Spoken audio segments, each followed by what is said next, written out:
Hello guys, welcome back to my channel. So we are doing this series on Patwari old question papers. और पिछले video में हमने question number 30 तक complete कर दिया था और इस वीडियो में हम क्वेश्चन नंबर 31 से जारी रखेंगे। So the question number 31 is a man completes a certain journey in 6 hours. He covers half the distance at 60 km per hour and remaining half at 90 km per hour. What is the distance traveled? Hindi में एक scooter चालक ने अपनी यात्रा 6 घंटे में पूर्ण की है। उसने आधी दूरी को 60 किलोमीटर प्रति घंटा और शेष दूरी को 90 किलोमीटर प्रति घंटा में पूर्ण किया। तय की गई दूरी क्या है? तो इस प्रकार के प्रश्न को सॉल्व करने के लिए first of all let us consider point A to point B is total distance. ठीक है, ये कुल तय की गई दूरी मान लेते हैं और इसको d मान लेते हैं। ओके, ठीक है। तो क्वेश्चन में क्या दिया गया है कि उसने अपनी आधी दूरी को 60 किलोमीटर प्रति घंटे की स्पीड से तय किया और आधी दूरी को 90 किलोमीटर प्रति घंटे की स्पीड से तय किया। राइट नाउ अगर ये आधी दूरी है तो ऑब्वियसली डिस्टेंस भी आधा होगा, d/2, और ये भी d/2 हो जाएगा। राइट, क्योंकि कोई भी अपन कोई भी डिस्टेंस को अगर 2 से डिवाइड करेंगे तो उसका आधा हो जाएगा। और क्वेश्चन में भी यही दिया गया है कि उसने आधी दूरी 60 किलोमीटर प्रति घंटे की स्पीड से और आधी 90 किलोमीटर की स्पीड से तय किया है। So now we have speed and we have distance. अपने पास स्पीड भी है और डिस्टेंस भी है, सो टाइम अपन निकाल सकते हैं इसका। So here you to understand that यहाँ पे 2 टाइम निकलेंगे। राइट, एक इस पार्ट के लिए और एक इस पार्ट के लिए। तो इसका t1 मान लेते हैं और इसका t2 मान लेते हैं। सो t1 एंड t2। तो टाइम का फॉर्मूला है distance upon speed. So distance is d/2 and speed is 60। इधर भी डिस्टेंस अपॉन स्पीड, तो डिस्टेंस तो d/2 है और स्पीड है 90 किलोमीटर पर आवर। अभी क्वेश्चन में क्या दिया गया है कि उसने अपनी यात्रा 6 घंटे में पूर्ण की, मतलब 6 घंटे में उसने यहाँ से यहाँ जाने तक का टाइम 6 घंटे है। सो इसका मतलब यही है कि t1 plus t2 is equal to 6 hours. Right, I hope you are understanding. Okay, यहाँ पर t1 और t2 की वैल्यू डाल देते हैं, ये वाली। So t1 is d/2 upon 60 plus t2 is d/2 upon 90 is equal to 6 hours. अब आसानी से इक्वेशन सॉल्व हो जाएगा। यहाँ से d/2 बाहर कॉमन आ जाएगा तो अंदर ब्रैकेट में बचेगा 1/60 plus 1/90 is equal to 6 hours.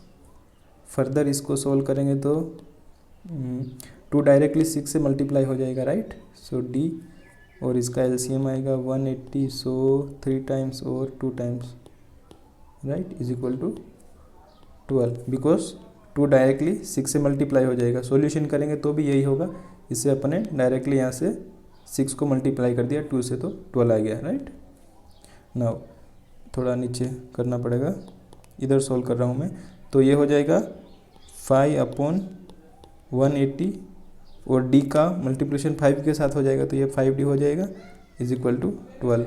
अभी यहाँ से d का वैल्यू निकालने के लिए 180 इंटू 12/5 विच इज़ 1 जा 3 जा एंड 6 जा 36 इंटू 12 विच इज़ 432। ठीक है, तो 432 अपना आंसर है और ये है d का value. So d is the total distance travelled from here to here. Okay, और वही क्वेश्चन में पूछा गया था कि टोटल डिस्टेंस कितना ट्रेवल किया गया। So this is a answer. Okay, I hope you have understood it. अभी क्वेश्चन नंबर 32 की ओर बढ़ते हैं। A can finish a job in 16 days and B in 20 days. If both work together for 4 days and A suddenly leaves, then how many more days does B need to complete the job? Hindi में A एक कार्य को 16 दिनों में तथा B 20 दिनों में पूर्ण कर लेता है। दोनों साथ मिलकर 4 दिनों के लिए कार्य करते हैं, फिर अचानक ए छोड़ देता है। तब कार्य को पूर्ण करने के लिए बी को और कितने अधिक दिन कार्य करना होगा। इसका सॉल्यूशन करते हैं। फर्स्ट ऑफ ऑल ए 16 दिन में काम कंप्लीट कर लेता है और बी 20 दिन में काम कंप्लीट कर लेता है। तो अगर इसका एलसीएम जो भी आएगा वो टोटल वर्क होगा, तो इसका एलसीएम आएगा 80 units. 80 units is the total work, right. इसको टोटल वर्क माना जाता है। अभी 4 दिनों तक दोनों ने साथ में मिलकर काम किया, तो इसका मतलब यह है कि फ़िलहाल 1 डे वर्क निकालना पड़ेगा इनका। 1 डे वर्क एक दिन में कितना काम करते हैं, जब भी अपन 4 दिन का काम निकाल सकते हैं। एक दिन का काम निकालने के लिए सिंपली 16 को 80 से विभाजित करना है और बी के लिए 20 को 80 से विभाजित करना है। तो ए एक दिन में 16 भागित 80, 80 भागित 16 इज़ 5 यूनिट और बी कितना काम करेगा 80 डिवाइडेड बाई 24 यूनिट्स। ये इनका 1 डे वर्क है, राइट, 1 डे वर्क। दोनों मिलकर एक दिन में कितना काम करेंगे, 5 + 4 इज़ 9। 9 यूनिट्स दोनों मिलकर एक दिन में काम करते हैं। 4 दिनों तक इन्होंने साथ में काम किया, तो 9 × 4 इज़ 36। अभी 36 यूनिट काम दोनों ने साथ में मिलकर किया है। टोटल वर्क 80 था, 80 में से 36 माइनस कर लेते हैं, तो 10 में से 6 गया 4, 7 में से 3 गया 4।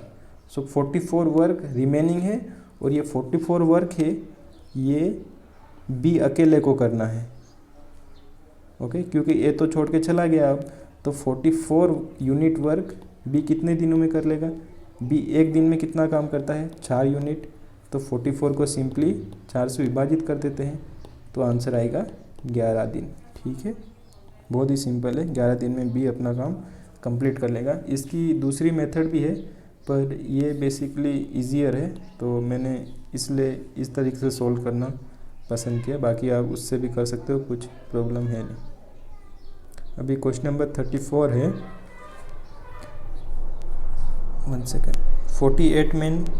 48 men can dig a trench in 20 days. How many men can dig it in 15 days? Hindi में 48 पुरुष एक खाई को 20 दिनों में खोद सकते हैं, 15 दिनों में इससे कितने पुरुष खोद सकते हैं। तो फिर सबसे पहले जो क्वेश्चन में दिया गया है उसको डाटा के रूप में नीचे लिख लेते हैं। तो मेन मतलब आदमी और डेज मतलब दिन, ओके। 48 मेंस कितने दिनों में काम कंप्लीट करते हैं, 20 दिनों में काम कंप्लीट करते हैं। तो यह क्वेश्चन में पूछा गया है कि 15 दिनों में काम कंप्लीट करने के लिए कितने आदमी लगते हैं। तो फिलहाल अपन इसको x मान लेते हैं, राइट। अभी ये क्वेश्चन इनवर्स प्रोपोर्शन का क्वेश्चन है। आई होप आप सबको पता है इनवर्स प्रोपोर्शन क्या होता है, फिर भी मैं बता देता हूँ कि इनवर्स प्रोपोर्शन में क्या होता है। अगर एक क्वांटिटी डिक्रीज़ हो रही, सपोज़ ये डे वाली क्वांटिटी है, ये 20 से 15 हो गई, तो ये वाली क्वांटिटी है ये इंक्रीज़ होगी। तो इसमें क्या दिया है कि 20 आदमी को एक काम को करने के लिए 48 आदमी 20 दिन लेते हैं, राइट। तो अगर 15 दिन में काम करना हो तो ऑब्वियसली 48 आदमियों से ज़्यादा मेंस की ज़रूरत पड़ेगी, सही है ना, क्योंकि 20 लोग 48 दिन में काम कर रहे हैं, 48 आदमी 20 दिन में काम कर रहे हैं। तो अगर 15 दिन में काम कंप्लीट करना है तो ऑब्वियसली 48 से ज़्यादा कुछ आदमी की ज़रूरत पड़ेगी। तो इस प्रकार के क्वेश्चन को सॉल्व करने के लिए बहुत ही सिंपल है। 48 × 20 = x × 15। अभी यहाँ पे एक चीज़ इंपॉर्टेंट है कि वैल्यू जो है सेम वैल्यू फर्स्ट और सेकंड प्लेस पे आनी चाहिए, राइट। हियर 48 मेन है और यहाँ पे x मेन है, यहाँ पे 20 डेज़ है और यहाँ पे 15 डेज़ है। अगर इसको आगे पीछे कर दोगे तो फिर आंसर गलत हो सकता है, राइट, आंसर गलत हो जाएगा, ओके। अभी आसानी से ये सोल्व हो जाएगा। मैं इसको ये वाला पार्ट रब कर देता हूँ। तो x की वैल्यू निकालने के लिए x = 48 × 20 / 15। सो ये 3 टाइम जाएगा, ये 4 टाइम जाएगा, 1 time 1 and 6, 16 into 4 which is 64। Okay, so एक बात यहाँ पे याद रखने की है कि इन्वर्स प्रोपोर्शन और डायरेक्ट प्रोपोर्शन अगर आप समझ जाते हो इस प्रकार के क्वेश्चन में तो 10 सेकंड का भी क्वेश्चन नहीं है ये, राइट। ओके, और अगर आपको इसमें कुछ दिक्कत हो इन्वर्स प्रोपोर्शन और डायरेक्ट प्रोपोर्शन में तो मेरे को कमेंट्स में बताएं, मैं एक वीडियो लेके आ जाऊँगा इसके ऊपर, क्योंकि ये बहुत ही सिंपल कॉन्सेप्ट है, right. Now moving to the next question which is question number 35। Question number 35 है the average age of husband and his wife at the time of their marriage was 25 years. After 7 years the average age of husband wife and his son is 22 years। What is the age of the son at that time. विवाह के समय एक पत्नी की औसत आयु 24 वर्ष थी। 7 वर्षों के पश्चात पत्नी और पुत्र की औसत 7 वर्षों के पश्चात पत्नी और पुत्र की औसत आयु 22 वर्ष है। इस समय पुत्र की आयु क्या होगी। अभी इस क्वेश्चन में थोड़ा मतलब आंसर इसलिए नहीं आएगा क्योंकि यहाँ पे 25 दे रखा है और यहाँ पे 24 दे रखा है, तो इसलिए ये क्वेश्चन कैंसिल कर दिए गए थे वापम द्वारा। सो फिर भी इसका आंसर आ जाएगा अगर अपन सॉल्व कर लेते हैं, क्योंकि कॉन्सेप्ट समझना ज़रूरी है। क्वेश्चन ये गलत इसी कारण हुआ है कि यहाँ पे 24 लिख दिया, बाकी इसमें कुछ दिक्कत है नहीं। तो ओके, फ़िलहाल इसको छोड़ देते हैं। मैं कभी इस पे वीडियो बनाऊँगा तो भी अलग वीडियो लेके आऊँगा इसके लिए, क्योंकि किसी को अगर इंग्लिश में समझ नहीं आएगा तो समझाने में कुछ ज़्यादा मतलब नहीं रहेगा, right. Okay, so let us move to the next question which is question number 36। Question number 36 is the proportion of zinc and copper in a brass piece is 4:5 respectively. How much zinc will be there in 180 kg of such piece. Hindi में, पीतल की एक कृति में जस्ता एवं तांबा का अनुपात क्रमशः 4:5 है। इसी प्रकार की 180 किलोग्राम की एक कृति में जस्ता की मात्रा क्या होगी, right. So this is very simple. So zinc and copper का रेशियो है 4:5। ओके, और ये एक ऐसे बॉक्स में है, इसमें इनका रेशियो है 4:5 और इसका टोटल वेट है 180 kg। तो क्वेश्चन में पूछा है कि इसमें से जिंक कितना केजी होगा और कॉपर कितना केजी होगा, जस्ता कितना क्वांटिटी का होगा और तांबा कितनी क्वांटिटी का होगा। तो ये भी बहुत ही सिंपल है।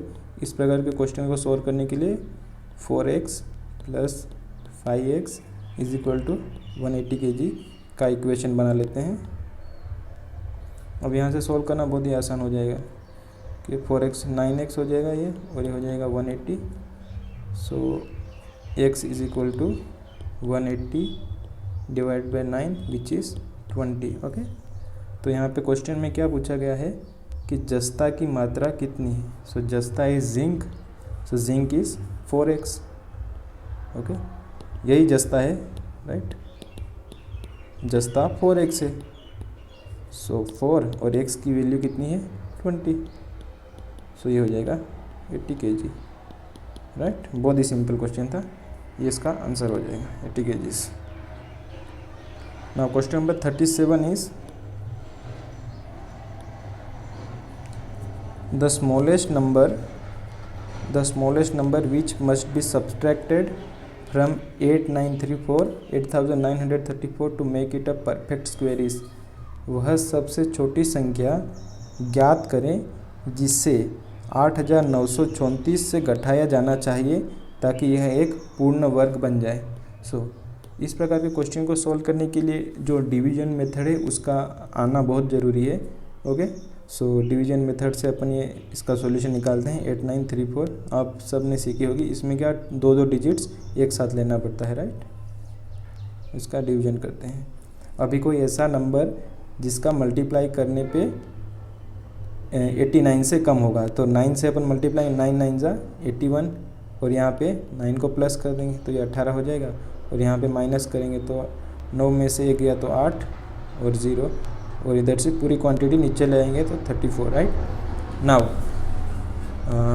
डिवीजन मेथड में फर्दर क्या करना पड़ता है, इसको ऐसी क्वांटिटी से मतलब 18 में कुछ ऐसा नंबर यहाँ पे ऐड करना है कि उसका उसी नंबर से मल्टीप्लाई करने पे इससे छोटी वाली या इसके बराबर की कोई डिजिट आ जाए, राइट।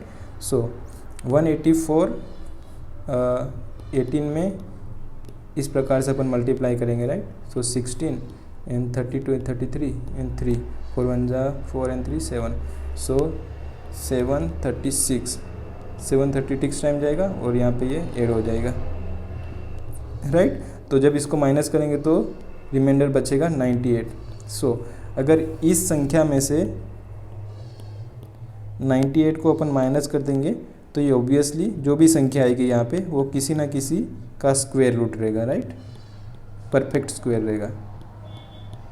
ओके, तो इस प्रकार के जहाँ पे परफेक्ट स्क्वायर का जोड़ना या किस नंबर को जोड़ा या घटाया जाए ताकि परफेक्ट स्क्वायर मिल जाए, उसके लिए ये जो डिवीजन मेथड है उसका आना बहुत ही ज़रूरी है। तो अगर आपको नहीं आता तो ये क्लास 8th या क्लास 7th की किताब में मिल जाएगा या फिर यूट्यूब पे कोई वीडियो मिल जाएगा, और मैं भी इसके ऊपर एक वीडियो ला रहा हूँ। तो क्योंकि ये बहुत ही इंपॉर्टेंट और हर एग्ज़ाम में एक क्वेश्चन पूछते हैं परफेक्ट स्क्वायर का, तो इसको समझना, डिवीजन मेथड को समझना बहुत ही इंपॉर्टेंट है। तो उसके लिए आप चैनल को सब्सक्राइब कर सकते हैं, right. Now question number 38 is if x upon 5 and 9 upon 15 are equivalent then value of x is, यदि x/5 और 9/15 समतुल्य है तो x का मान क्या है। सो x upon 5 समतुल्य मतलब बराबर इज इक्वल टू 9/15। तो यहाँ से सिंपली x का वैल्यू निकाल लेते हैं। So x is equal to 9 multiplied by 5/15। So ये 3 टाइम जाएगा, ये 1 टाइम जाएगा, ये 1 3, सो 3 आंसर आ जाएगा। सिंपली इस इक्वेशन में से x की वैल्यू निकालना था। ओके, तो ये तो आप आसानी से कर सकते हैं क्रॉस मल्टीप्लाई करके, राइट। तो ये 15x हो जाएगा और ये हो जाएगा हाउ मच 9 4 जा 9 5 जा 45। तो x is equal to 45/15 which is 3, right. I hope ये तो आसानी से आ जाएगा। अभी क्वेश्चन नंबर 39 है, which of the following is correct if X square is equal to 4224। यदि एक्स स्क्वेयर 4224 है तो निम्नलिखित में से कौन सा सही है। तो बेसिकली यहाँ पे स्क्वेयर करके देखना था सबका कि ये वाला नंबर है ये किसके बीच में आएगा, राइट। तो ये वाला आंसर इसका सही है क्योंकि 64 का स्क्वेयर है 4 0 and 9 6 विच इज़ 224 एंड 65 का स्क्वायर है 4225, राइट। तो इस प्रकार से ये वाला नंबर जो एक्स स्क्वायर है ये इनके बीच में आ जाएगा, राइट। तो इनका स्क्वायर करके देखेंगे तो इनके बीच में आ जाएगा। Okay, so this is the, ये संख्या इससे छोटी है और ये संख्या इस संख्या से छोटी है, राइट। सो एक तरीके से डिसेंडिंग ऑर्डर असेंडिंग ऑर्डर का रूल फॉलो कर रहे हैं। Okay, right. This is very simple, just square root निकाल के देखना था, आंसर आराम से आ रहा है इसका। Okay, now question number 30 and last question for today is the greatest 4 digit number which is a perfect square. महत्तम 4 अंकीय संख्या जो कि एक पूर्ण वर्ग है, डैश है। ओके, तो फिर मैंने बोला आपको कि डिवीजन मेथड का आना बहुत ज़रूरी है। वैसे इस प्रकार के क्वेश्चन को सोल्व करने के लिए एक दूसरी मेथड भी है, मेथड तो नहीं पर कुछ रूल्स है, जैसे इनका सम ऑलवेज ओड नंबर आना चाहिए और 4 काउंट कर सकते हैं उसमें, और perfect square always ends with 9 1 and 3 I think so, something like that. But this are all the secondary methods. अगर आपको कोई ऐसा छोटा नंबर मिल जाए और उसका अगर आपको पता लगाना हो कि कौन सा परफेक्ट स्क्वायर है, तो उसके लिए तो अगर 10,000 से छोटी कोई संख्या आ रही हो तो मुझे लगता है कि आप सबको मतलब एक इमेजिनेशन के आधार पे निकाल लेना चाहिए कि कौन सा परफेक्ट स्क्वायर है, क्योंकि आप मल्टीप्लाई करके देख सकते हो, क्योंकि 100 गुणित 100 10,000 होता है, तो ऑब्वियसली ऐसी कोई संख्या होगी जो 100 से छोटी होगी, राइट। नाउ हियर अगर डिवीजन मेथड से अपन इसका सॉल्यूशन करके देख लेते हैं, ठीक है, क्योंकि सबका करना तो बहुत मुश्किल और टाइम कंज्यूमिंग हो सकता है। सो 9801, इसका जब डिवीजन का सॉल्यूशन फिर 9 से जाएगा 81 टाइम्स, यहाँ पे 9 81 हो जाएगा, यहाँ पे बचेगा 7 and 1 and 0 1, so it will go 9 9, it will go 7 0 1 time. So जब रिमाइंडर में 0 बचता है तो वो परफेक्ट स्क्वायर होता है, राइट। सो जब रिमाइंडर डिवीजन मेथड से जब सॉल्यूशन करते हैं, जब रिमाइंडर 0 बचता है तो वो एक परफेक्ट स्क्वायर होता है, राइट। और डिवीजन मेथड ज़रूर एक बार देख लेना कहीं पे, राइट ना। यहाँ पे अपन वीडियोस एंड करते हैं, और अगर आपको समझ में आया तो सब्सक्राइब करना ना भूलिए, क्योंकि मैं पूरे कंप्यूटर्स के पटवारी के जितने भी क्वेश्चन पेपर्स है उसका मैथ्स का वीडियो लेके आ रहा हूँ टाइम, जब भी मेरे को टाइम मिलेगा। Okay, thank you.